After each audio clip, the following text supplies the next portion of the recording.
Hi guys. Today we're going to be discussing a book named after one of the best movies I love in my life. A movie that I believe everyone should be able to watch at least once. And the name is, you can see the title, say after me, The Count of Monte Cristo. Okay. First of all, I've been looking for this movie for like forever. Since I got Netflix, that was 2021. I've been looking for it, right? I didn't see it on Netflix. I got Prime. I can't find it on Prime. Guess where I found this? On YouTube. Now, don't ask me if it's legal or illegal. Me, I don't know. But that's where I saw it. So, first of all, one of the major things I found out with Count of Monte Cristo is that this movie has been done at least 20 times, I think. There are different versions of this movie. First one was done in 1930 something. So one was done, so like before Hollywood even had better color, they made the movie. So there was a 1930 something, there's 1960s, the one was done sometime in the 60s, in the 70s, in the 90s. Then the one I knew that I wanted to watch was done in 2002. And I watched it for the first time in 2000 and, I think it was 2007. I actually can't remember, I think it's 2007. So that's the story of the council, and like several others have been done after that. There are many. There are many. It's a foreign film that's foreign to Hollywood. It's not an American movie. The book is a story by Alexandra Dumas. Now, if the name is wrong, don't worry, I'll write the right one here somewhere. Okay. So Alexandra Dumas. I listened to it on Scribe or Everand. So first of all, the movie is beautiful. Okay, if you haven't seen it yet, I don't know if I can share the link, but I'll write the link in the comment section, so you can just go there, click on the link, and then go and watch it here on YouTube when you're done with this video, though. Okay. Let's be civil. Okay, so the movie is like, I believe it's one of those movies that everybody needs to watch. I feel like everybody should experience it once. However, I know a lot of us, like I have people in my life that cannot stand epic movies because, like I said, it's an old movie, so it was written in the 1800s, sorry. So it dates back. Even back then, it was already backdated because there was a lot of talk about like Napoleon Bonaparte, who lived even much earlier, and like I said, the foreign film is about French people, French, Italy. Okay, and mostly those places, French and Italy. So the story follows the movie. Now let's talk about the movie, because I'm going to talk about the movie, then I'll talk about the book that I just read. The book is nice.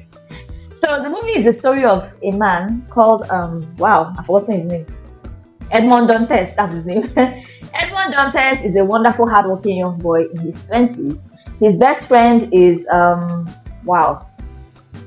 Okay, let's not work with the names so that I don't get too distracted. So he has a best friend and he has a girlfriend, a fiance that he is so in love with, Mercedes. That's the one I remember. So he has a best friend and then he has his girlfriend Mercedes, and the movie starts with him going to an island trying to help his captain. These are sailors, like I said, this was set in the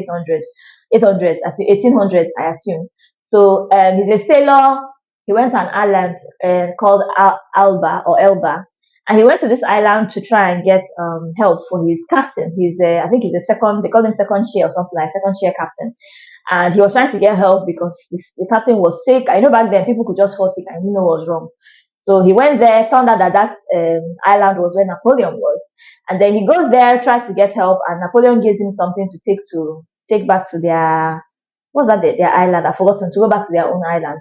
So he took it and, and all that. And then somewhere in between him, he went back, returned the vessel, that's the ship, to the owner of the vessel, and the guy decides to promote him and make him captain. And which was, back then, you had to be a little older to be captain.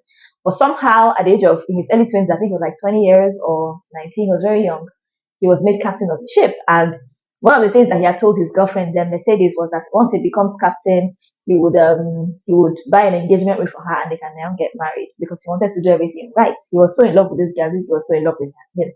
And somehow that speeds up the process, but because he had thought that it would take about 2 years before he become captain, and then boom, he's captain. I was like, okay. He goes to tell the girlfriend, and one of the things we noticed is that his best friend is hitting on his girlfriend. So he's like, what kind of best friend is that? Like side eye best friend here. And the girlfriend actually knows that the best friend is hitting on her, But she doesn't take him seriously. They're supposed to be friends since when they were small. That's all three of them. And there was a story that she said there. She said that I know what this is about. The reason why you want to be with me is because you just want me because Edmond wants me and we're happy together. And the guy was like, no, that's not true. That I like you for who you are. I like you. And she said, look, I remember when we were young and for Christmas, you had gotten a pony and Edmond got a whistle. And that he was so happy and excited about his whistle that for some reason you didn't like your pony anymore and you wanted a whistle. Story of jealousy. That's why I like this story. Jealousy is one of those emotions that I am so intrigued by. I didn't know this about myself when I watched the movie. I just thought, okay, this is nice. But jealousy is one of those things I'm actually very intrigued about. If you want me to talk more about it, please tell me in the comment section. And if you have a nice story about jealousy, let me know. Okay, so somehow Edmond ends up arrested and is dropped in a place called the Chateau d'If, where he spends, I think, 15 years. So he somehow he's able to. That people that are dropped in Chateau d'If are like traitors, people that have done some very horrible things, and they are just there to just pass until they die, right? The conditions are dismal and all that. But in that 15 years, I think, or was it 21 years? I can't remember.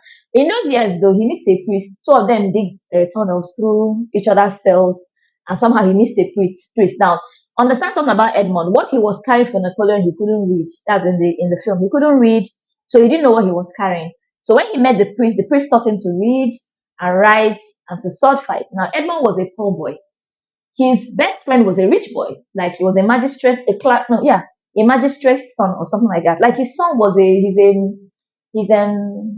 his best friend was upper class, was like a big boy. Yeah, Danglar. Is that Danglar? No, that doesn't Danglar. I keep mixing. I'll remember his name as we go. So he didn't know how to read, he didn't learn how to, he wasn't a fancy boy. Just like he didn't know how to sword fight, he didn't know how to carry on, he didn't know how to be well in up European society at that. So this priest taught him everything. Somewhere in between all their classes and all that, and they're trying to dig their way to freedom because the goal was to actually get themselves out of there. They weren't going to stay here. In digging themselves to freedom, somehow this priest eventually dies. When this priest dies, Edmond sees it as an opportunity for him to escape. Now, you need to watch this movie to know how he did it, because I can't get into all that. He escapes with his newfound knowledge, and the priest had given him a map to an island called Monte Cristo, hence the name, the Count of Monte Cristo. So he escapes, meets a ship of smugglers and thieves, joins them. After 3 months, he goes back to his original island where he came from.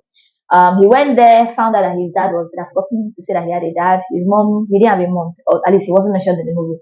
His dad had died, had hanged himself because of the dishonor that Edmond had brought to the family, or they believed that Edmond had, because he didn't know that, he knew for sure that his son did not do this thing, did not do the things that he was arrested for. So the man hanged himself, and things were just really bad. And then he finds out that his best friend married his fiancée. So for the past, give or take 15 or 16 years, 16 years now, I get it. For the past, give or take 16 years, right? His fiancée, who he was in love with, had married who he knew to be his mortal enemy. Now, how did he know that his best friend was his mortal enemy? When he was running away from the police, who were called the donjons or so back then, he had run to his friend to help him. And he thought the friend would give him some money so that he could run out of state and they would just leave him alone. And his friend handed him over to the donjon. And somewhere in the exchange, he was screaming and he was crying. He told his friend, "Why? In God's name, why?" And the friend said, "Because you're the son of a clerk and I should not want to be you." Yeah, that's the way. Tears. Because I was like, tears came out and I was like, "Are you for real? You were jealous of this man, you idiot, and that is why you do this horrible thing to him." You need to watch this film. I'm telling you, so you can feel what I felt and just learn. It was beautiful. So he knew for a fact that his best friend had become his mortal enemy, and he decided that he was going to take revenge on him, including his girlfriend, because he thought, this person, the love of my life, has gone and married the enemy of my life. What? All of you must have been in this thing. So he just ran with that. And there was another person that was involved. There were two. I thought that he was the second chair. So the first chair of the ship, he had to take that one down too. And there was now a judge. He was now a judge now. Back then he was like a magistrate or so. So he had become a judge. The magistrate that saw to it that he was arrested was also part of the plot.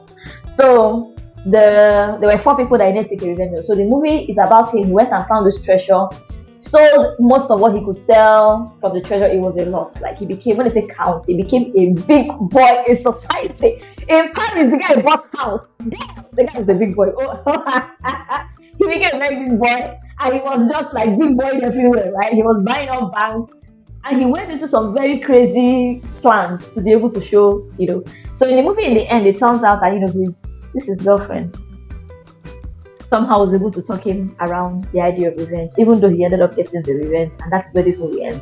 Now the movie is beautiful. I'm not going to tell you the whole thing. Go and watch it. I'm going to leave the link either in the comment section or in the description of this video so that I can go and watch it. I'm telling you, until before they remove it, because I actually don't know whether it's supposed to be there. But what you're looking for is the Count of Monte Cristo. Oh, the amount of no,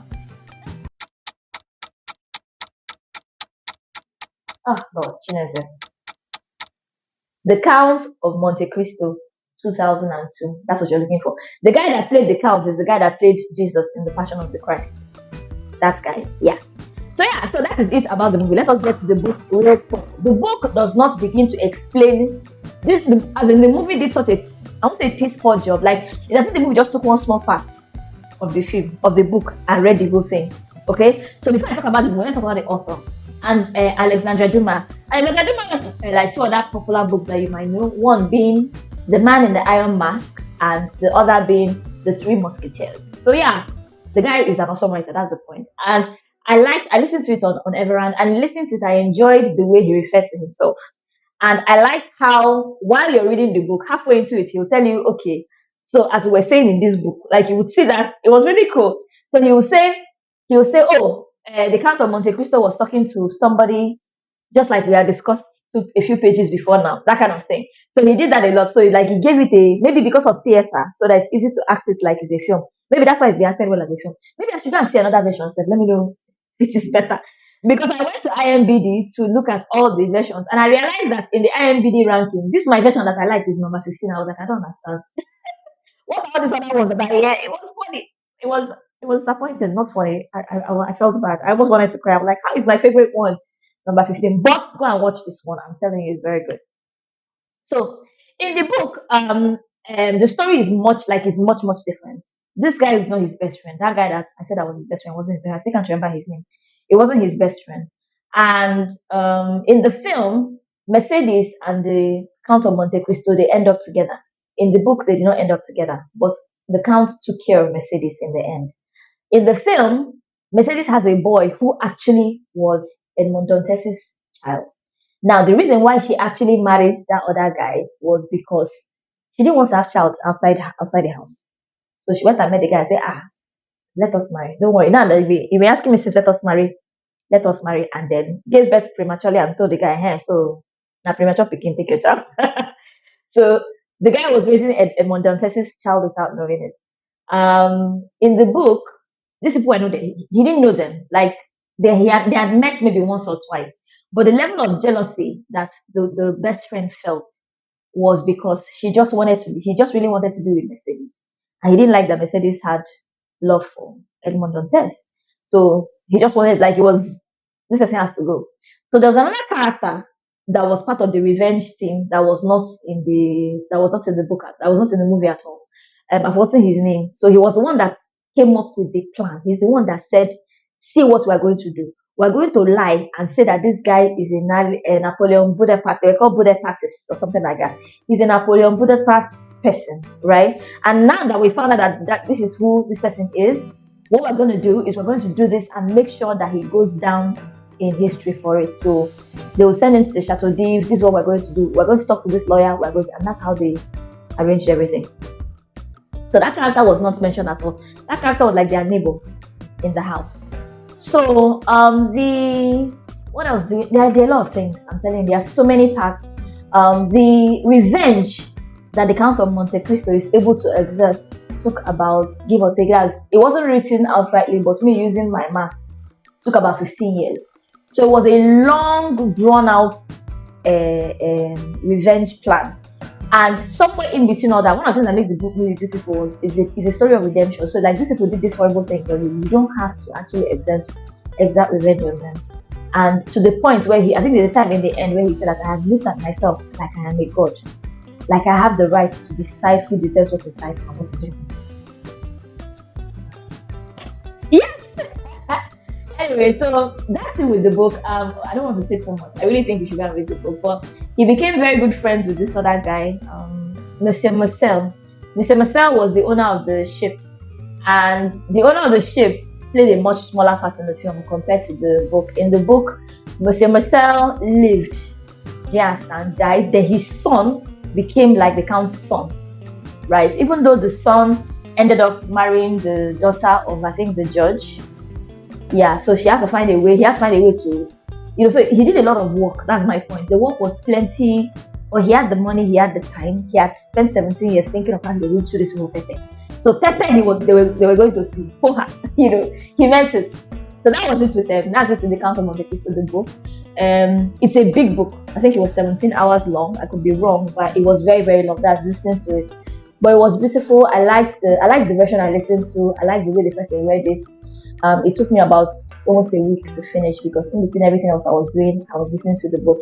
So yeah, that was it with this book, The Count of Monte Cristo. I think everybody should watch the movie, and if you have the time, also read the book. The book is actually more thoroughly thought out. Thankfully, I finished reading the book before I went to IMDb to find out the rating, because I think I would have been offended, but I wasn't offended anymore. I just thought, it makes sense. It's possible that more people paid more attention to the book. That 2002 movie was not, it didn't do the book as much justice, but it was a good movie.